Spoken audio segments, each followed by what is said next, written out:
Since putting out my first video on this topic, I've received an outpouring of responses pointing me in the direction of where to find more shoegaze and shoegaze-adjacent music in video game soundtracks, which I was kind of surprised by, considering I almost didn't even make the first video given the absolute dearth of information it felt like the collective internet had on the subject. To be completely honest, I figured my original list would wind up eviscerated by whatever audience it wound up reaching and ultimately serve as little more than proof that Cunningham's law is settled science. But to my surprise, that video wound up being a great resource for this hyper-niche cross-section of interest that's apparently more popular than I originally gave it credit for. And people didn't just point out more soundtracks with shoegaze, but other fantastic bands and games that may have flown under people's radars, but were nonetheless resonant with the tastes that led them here.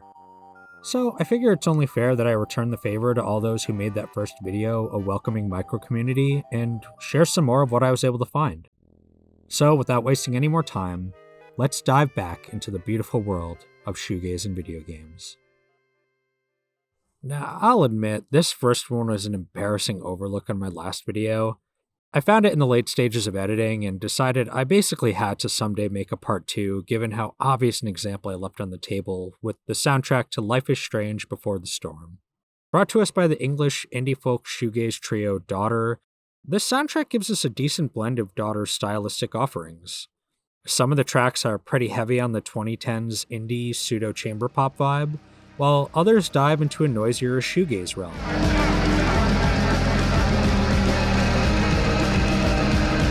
And even if I can see how some might take issue with calling these songs definitively shoegaze, it's clear from a song like Glass that a lot of the production work and atmospherics Daughter was going for in this soundtrack are rooted in their earlier, more conspicuously shoegaze catalog of work. I have 2 honorable mentions from Saints Row 2 that really deserved a mention in the first video, but wound up being overlooked. And those are Stars by Hum and Hazel Street by Deerhunter. Personally, I've always heard Stars more in the realm of alt-rock, post-hardcore, but You'd Prefer an Astronaut has enough of a legacy for popularizing shoegaze in the US that it'd be kind of criminal to exclude them here. Similarly with Deerhunter, their song Hazel Street, for me, falls more under a 2000s indie rock sound more than anything. It honestly gives me early Phoenix vibes. But the album Hazel Street comes from, Cryptograms, is divided into 2 halves sonically, with the first half of the album being markedly more ambient and shoegaze than its latter, pop-oriented half, which is the side that Hazel Street comes from. So, while we don't necessarily get an offering of these bands' shoegaze chops in Saints Row 2, in my mind, if we follow their trails, we'll definitely wind up there, and I'd say that's worth a shout out.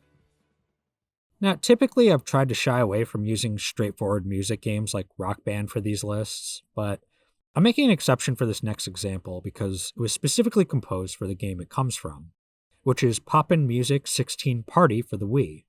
Among the myriad styles of music found across the Poppin' Music series, it's only fair that shoegaze would get some much-deserved representation, which in this case comes in the form of Chillblain by Glaring Radio Kids, a song that seriously has no business only being 2 minutes and 10 seconds long.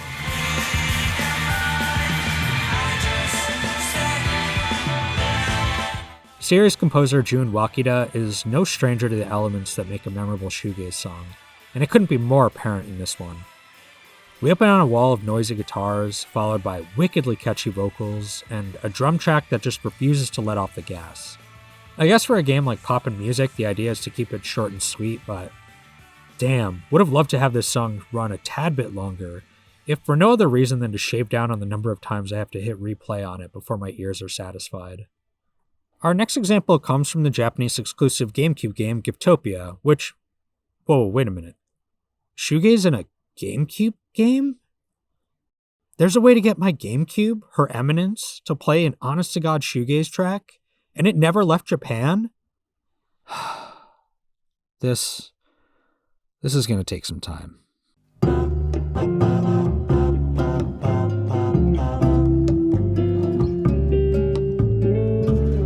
Giftopia is a hilariously twisted Animal Crossing-like game and flagship title developed by Skip Limited, known better for their work on Chibi Robo and Moon, which, if you don't remember, made the list for my previous video on this topic. In Giftopia, we play as Pakal, a resident of Nanashi Island who oversleeps on the day of his coming-of-age ceremony and is both arrested and forced by the island's mayor to pay back the astronomical expenses of his lavish ceremony.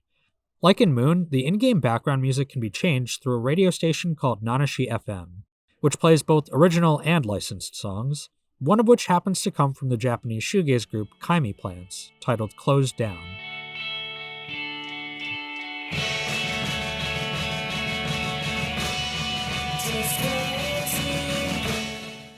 It's a fairly somber track, which you'd think would clash heavily with the overall zaniness of Giftopia, but it surprisingly doesn't. If anything, its inclusion just adds to the general off-kilterness of Giftopia. You really have to hand it to the game's director Kenichi Nishi for giving less than zero fucks on this one. These next few tracks come from the 2019 Kickstarter-funded Hypnospace Outlaw, one part point-and-click adventure, other part alternate universe pre-millennium internet simulator.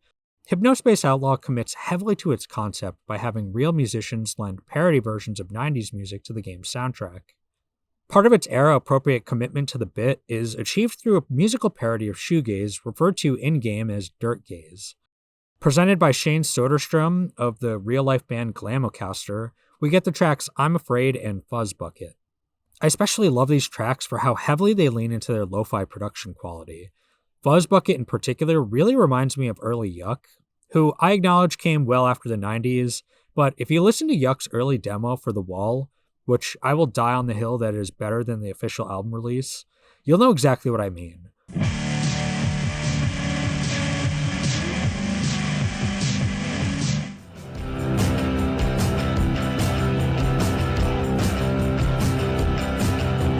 I should also mention Slipping Sands by Railslave, or realsalve as they're known in-game. This is another one categorized under the dirtgaze moniker. It's got a nice noisy layer of guitars with vocals that have a satisfying habit of dissipating into the mix when holding out specific lines.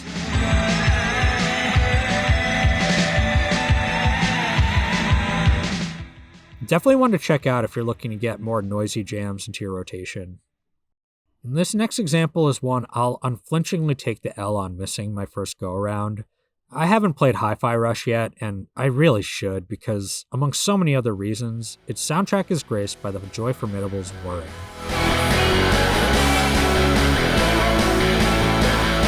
It's so funny how little us Americans have on the UK shoegaze scene. Like, it's not even close, dude. They just have us beat in every conceivable metric. Whatever, at least we have Majesty Crush. Also worth pointing out that Whirring came out a full 12 years prior to Hi-Fi Rush, actually 14 years prior if we're counting its release on Joy Formidable's debut EP in 2009. So, shout out to whoever it is at Tango Gameworks that's a big fan of Joy Formidable or Shoegaze or both. Our next two examples come from a pair of psychological horror games by Taiwanese developer Red Candle Games, Detention and Devotion. Set in Taiwan during the White Terror period, Detention has you take the role of a student who's been trapped in her high school during a powerful typhoon that's flooded the one bridge leading off the school's property. As you explore, you slowly piece together the dark circumstances that have led to your seemingly endless wandering of this abandoned high school. Detention's plot takes several disturbing turns that are really worth checking out if you have the stomach for it, so I'll just leave the story summary at that. In the launch trailer for Detention, we get a powerfully tragic instrumental piece by composer Weifan Chang, titled Sound of the Gunshot.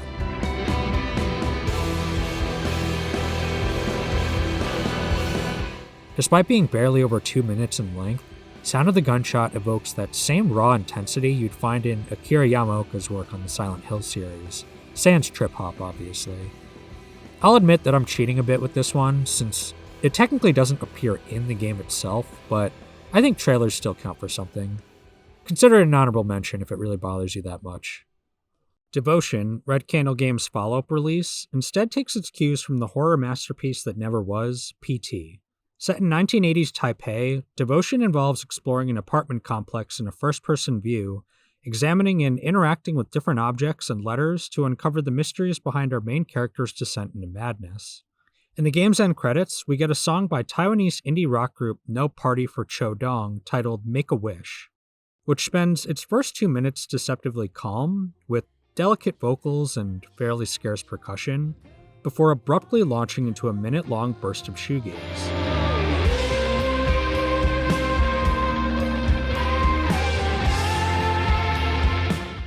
Our next song comes from the end credits of Rain Swept, a murder mystery visual novel released by Frostwood Interactive in 2019. Performed by songwriting duo Kitty and Sam Ray, better known by their band Teen Suicide, Universal Way is perfectly crafted for the pensive atmosphere of Rain Swept's story.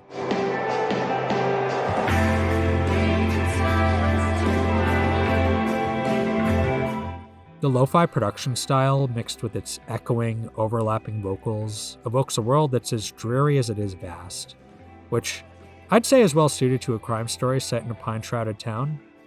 As you can probably tell, Rain Swept takes a lot of inspiration from Twin Peaks, which, if you've seen my other videos, you already know how much I can't shut up about Twin Peaks, so maybe give this one a shot if you're similarly obsessed. Next up, we have Shuumatsu no Bishou from Subarashiki Hibi, developed by KaroQ. Arranged by Fuminori Matsumoto and performed by Hana, one of 3 members of the Japanese girl group Blue Blue Blue, Shuumatsu no Bishou's opening guitar riff reminds me of something you'd hear off an early Dive album. Simple, catchy, and so satisfying to hear on a loop.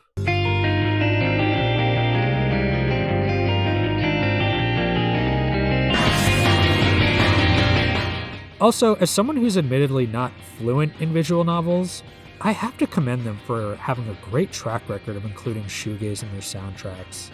I know it's only a few examples between my first video and this one, but I have a good feeling that someone in the near future will pop up in my comments again, suggesting me some fucked up, depressingly psychosexual visual novel with like 6 different ending themes that are all some flavor of shoegaze.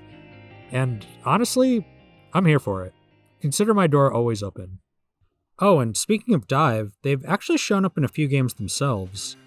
Off their debut album Ocean, their song Doused appeared in both GTA V and Mark McMorris Infinite Air, while Under the Sun from their sophomore album showed up in Forza Horizon 5. Maybe it's just me, but Doused has always had a kind of ominous air about its sound, so I was kind of surprised to hear it got a spot in a snowboarding game like Infinite Air, but hey, it's a solid song, so props to whoever made that choice. And special thanks to the commenter on my last video for pointing out Under the Sun's appearance in Forza. Also, there's no shot I'm playing a sample of these songs without risking an immediate flag on this video, so you guys are just getting the pillows instead. And finally, the last example I have comes from Halo Infinite, a series I assume needs no introduction. Amidst its primarily post-rock, electronic ambient soundtrack, we get a sample-sized dose of shoegaze in 2 of its menu themes. The opening to menu theme 8 starts off with the usual ambient post-rock Halo sound until around a minute and a half when the song shifts over to this.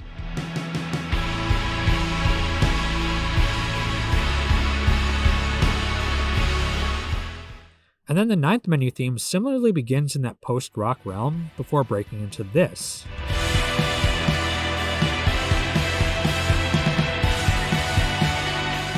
I guess this was a new set of composers for the series, so they were tasked with both keeping to the style of music Halo fans had come to expect, while also carving out their own identity for the next era of the series' sounds.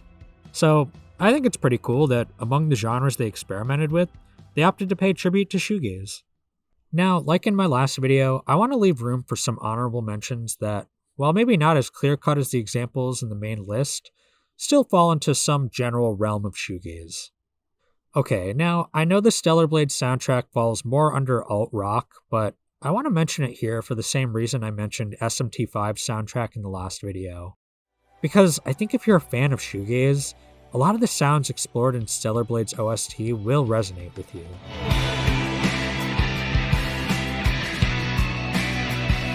Whether it's the dreamy, background-situated vocals in the 807 music, or the ambient, delay-laden guitars on Shion's theme, this isn't a soundtrack to sleep on, even if you're a purist who refuses to accept anything short of My Bloody Valentine as true shoegaze.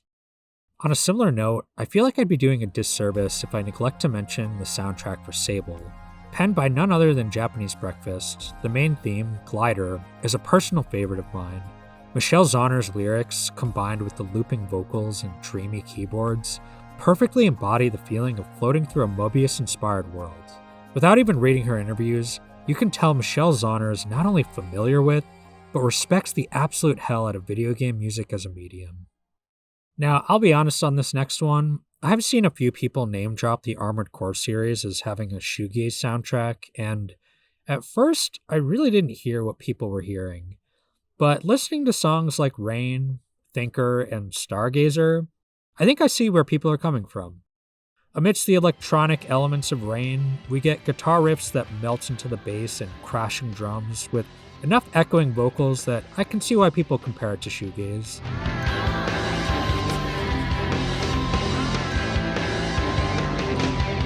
And same goes for Thinker, where the production on the vocals have a familial bond with the likes of shoegaze, enough at least that I think it deserves a place in the honorable mentions. On Stargazer, I can definitely hear where people get shoegaze vibes off of it, along with some dark, pseudo-industrial electronic offerings.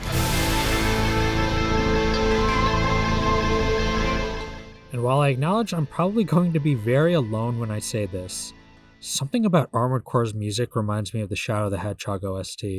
Elaborate on that. No, I won't. This next example was actually brought to my attention by some comments on my last video. And just as a heads up, minor spoilers for the final battle in Earthbound, but during the final fight with Gygus, 2 songs were composed that were recently found to have sampled tracks by experimental dreampop group His Name Is Alive. And before I play them, I just want to give credit to YouTubers Parallax and DJ Pasta for these discoveries and side-by-side comparisons.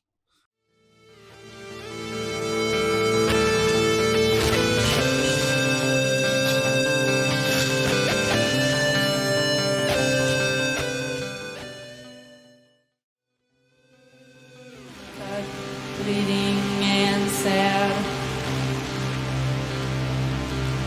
When you dream of things you don't understand.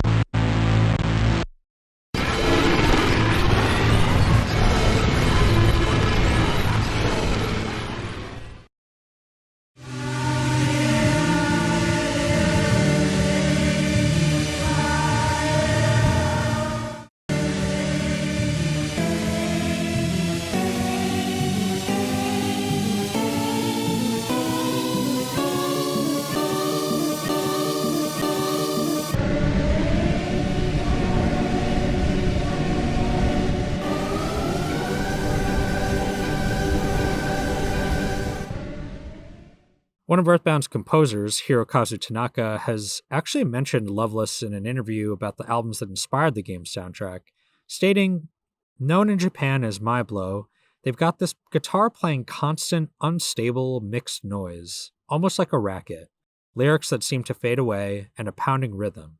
I love it, I love it, I love it.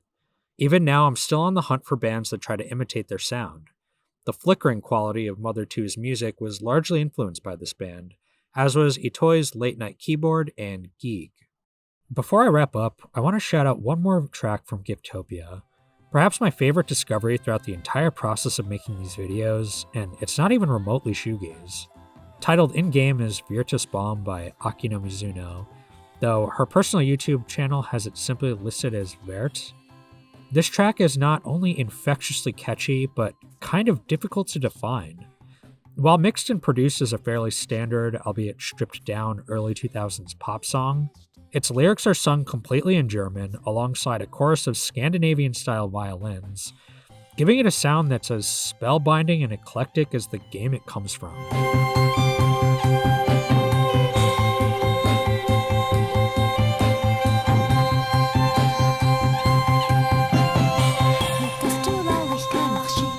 One of the first bands that came to my mind when hearing it for the first time was Cocteau Twins, and apparently others too. In part due to the unique melodic vocals and instrumentation they've been known to use, and in part due to the unorthodox approach Elizabeth Fraser famously took to her vocals in Cocteau Twins' music, opting to use whatever words, or things that sound like words, fit the melody of the song rather than using structured, comprehensible lyrics. Now, I of course mean no offense to Akino Mizuno here, but her pronunciation of German is fairly broken, giving her vocals a similar instrumental quality as many of the vocals in Cocteau Twins songs. And while I concede that they're typically categorized as dreampop pioneers, in my experience, most fans of shoegaze are also big fans of Cocteau Twins, myself included. So I guess I wanted to mention Vertus Baum in this video because I feel like maybe some people who appreciate the mystifying elements of shoegaze and Cocteau Twins could find a lot to appreciate in this little gem as well. So there we have it. That's everything I've been able to find on the subject of shoegaze and video games. I've got to say, for what began as a minor inquiry into a subject very few seemed interested in discussing in both gaming and shoegaze spaces, I'm amazed that I've not only found as many examples as I've found, but in such a wide variety of video games. Just across these two videos, I found shoegaze in racing games, horror games, anti-RPGs, actual RPGs, action-adventure games, visual novels, stealth games, FPSs, life sims, rhythm games, action rhythm games, point-and-click adventure games. Sure, it may not show up frequently, or honestly even infrequently, but if there's anything I hope these videos can be beyond just a curated list, it's proof that shoegaze not only shows up, but complements a wide spectrum of video games. And if anything, I'd attribute its scarcity in video games more with its relative obscurity in the mainstream, more than any kind of incompatibility with video games as a whole. Plus, with all the talk about how homogenous the gaming industry has felt in recent times, it's nice to take a step back and appreciate how games have strayed from the beaten path in ways that speak to their creators' love for obscure corners of other art forms altogether. And as I mentioned in my last video, if Bandcamp and other music spaces are any indication, there's clearly a deep love for video games from shoegaze bands, so my hope is that with enough time, the reverse will show itself to be true as well. But even if it doesn't, I hope these videos have at least given a nice overview of all the ways shoegaze has left its fingerprints on the medium, and made the soundtracks in which it's appeared so much better off for it. I know it has for me. See you in the next one.